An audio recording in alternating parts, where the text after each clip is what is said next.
ইলিয়াস কাঞ্চন মামা আসার পর থেকেই তো আমি ওনাকে দেখছি। ওনার বাসাতেও গিয়েছিলাম। তারপর নিরাপদ সড়ক চায়ের যে 11তম মহাসম্মেলন হলো সেখানেও আমি ছিলাম। আর এখন তো আজকে উনি এতদিন পরে অফিসে আসলেন। এই তো আসলাম, পরশুদিন উনি দেশের বাইরে চলে যাবেন ওনার চিকিৎসার কারণে। তো উনি যে মানে আগের চাইতে ভালো আছেন, সুস্থ আছেন, আপনারাও তো দেখলেন যে উনি আগের চেয়ে আলহামদুলিল্লাহ এখন অনেকটা ভালো আছেন। আরও যেন ভালো মানে হয়ে যান সেজন্য আর কি সবার কাছে দোয়া চাচ্ছি। বয়স তো মানুষের বাড়বেই, বয়স তো হবেই। আর বার্ধক্যজনিত ভাবে অনেকে অসুস্থ হয়ে পড়েন।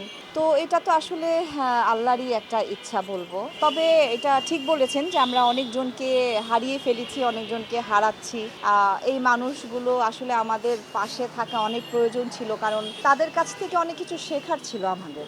আর এমন মানুষ, এত ভালো মানুষ আমরা পাবো কিনা জানি না। তবে ওনাদের মধ্যে যে একটা মিল, সম্মান, শ্রদ্ধা, ভালোবাসা ছিল একে অপরের জন্য, সেই সম্মান, শ্রদ্ধা বা ভালোবাসাটা কিন্তু এখন দেখাই যায় না। বর্তমান শিল্পীদের মধ্যে এটা দেখা যায় না। এটা অনেক প্রয়োজন, এটা জরুরি। ওনার সাথে উনি আসার পরে প্রথম যখন ওনার সাথে আমার দেখা হয়, ওনার একটাই কথা ছিল যে মুক্তি তোমাকে আমি আমার নিরাপদ সড়ক চায়ে পেয়ে আমি নিজেকে মানে ভাগ্যবান মনে করি যে তোমার মতো একটা কর্মী আমি পেয়েছি। আলহামদুলিল্লাহ উনি আমাকে এই কথাটা বলেছিলেন।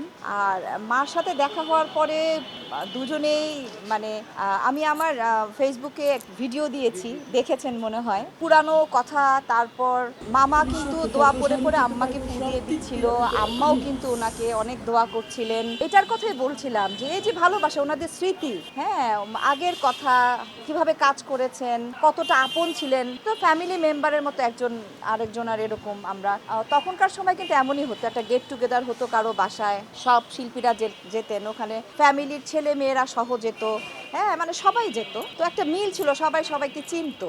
তা এখন তো সেটা আসলে ওরকম হয় না। ওই যে বললাম ভালোবাসা, শ্রদ্ধা, সম্মানটা এখন ওরকম ভাবে নাই বিধায় দর্শকদের ভালোবাসাটাও মনে হয় এখন কমে গেছে। সেই জিনিসটা থেকে বলবো যেটা আসলে ধরে রাখা উচিত। দর্শকরা কিন্তু শিল্পীদের অনেক ভালোবাসে, কিন্তু শিল্পীদেরও উচিত সেই জায়গাটা ধরে রাখা।